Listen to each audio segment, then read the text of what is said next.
निष्काम भक्ति। एक भक्त था। वो रोज बिहारी जी के मंदिर जाता था, पर मंदिर में बिहारी जी की जगह उसे एक ज्योति दिखाई देती थी। मंदिर में बाकी के सभी भक्त कहते थे, वाह, आज बिहारी जी का श्रृंगार कितना अच्छा था, बिहारी जी का मुकुट ऐसा, उनकी पोशाक ऐसी। वो भक्त सोचता, बिहारी जी सबको दर्शन देते, पर मुझे क्यों केवल एक ज्योति दिखाई देती है।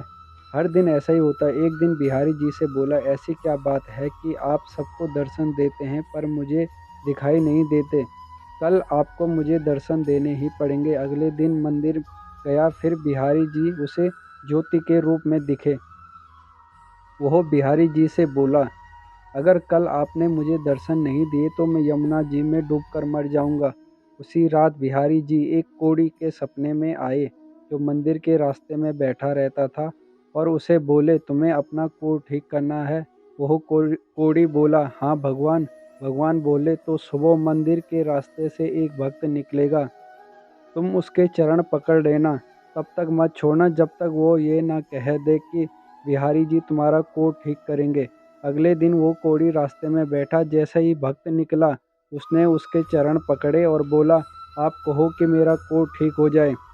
वो भक्त बोला, मेरे कहने से क्या होगा, आप मेरे पैर छोड़ दीजिए। कोढ़ी बोला, जब तक आप ये नहीं कहते कि बिहारी जी तुम्हारा कोढ़ ठीक ठीक करें, तब तक मैं आपके चरण नहीं छोड़ूंगा। भक्त वैसे ही चिंता में था, बिहारी जी के दर्शन नहीं हो रहे थे, ऊपर से ये कोढ़ी पीछे पड़ गया। भक्त ने भारी मन से बोला, जाओ, बिहारी जी तुम्हारा कोढ़ ठीक कर देंगे। और भक्त मंदिर में चला गया। मंदिर में जाकर देखता कि बिहारी जी के दर्शन हो रहे हैं। बिहारी जी से पूछने लगा, अब तक आपने मुझे दर्शन क्यों नहीं दिए। तो बिहारी जी ने बोला, तुम मेरे निष्काम भक्त हो, आज तक तुमने मुझसे कुछ नहीं मांगा, मैं क्या मुंह लेकर तुम्हें दर्शन देता। यहाँ सभी भक्त कुछ ना कुछ मांगते रहते हैं, इसलिए मैं उनसे नज़रें मिला सकता हूँ। पर आज तुमने रास्ते में उस कोढ़ी से कहा कि बिहारी जी तुम्हारा कोढ़ ठीक कर देंगे, इसलिए मैं तुम्हें दर्शन देने आया हूँ। तो यह कहानी से निष्कर्ष निकलता है कि भगवान की निष्काम भक्ति ही करनी चाहिए। भगवान की भक्ति करके यदि संसार के भोग सुख मांगे तो फिर वो भक्ति नहीं, वो सौदेबाजी होती है। राधे राधे।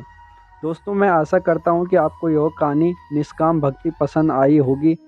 आप इस कहानी को अपने दोस्तों के साथ भी शेयर कर सकते हैं। इस कहानी को लाइक करके कमेंट में ज़रूर बताएं आपको कहानी कैसी लगी, और आप हमें सब्सक्राइब भी कर सकते हैं, जिससे हमारे द्वारा लिखी कहानी का नोटिफिकेशन सबसे पहले आपके पास आएगा। धन्यवाद।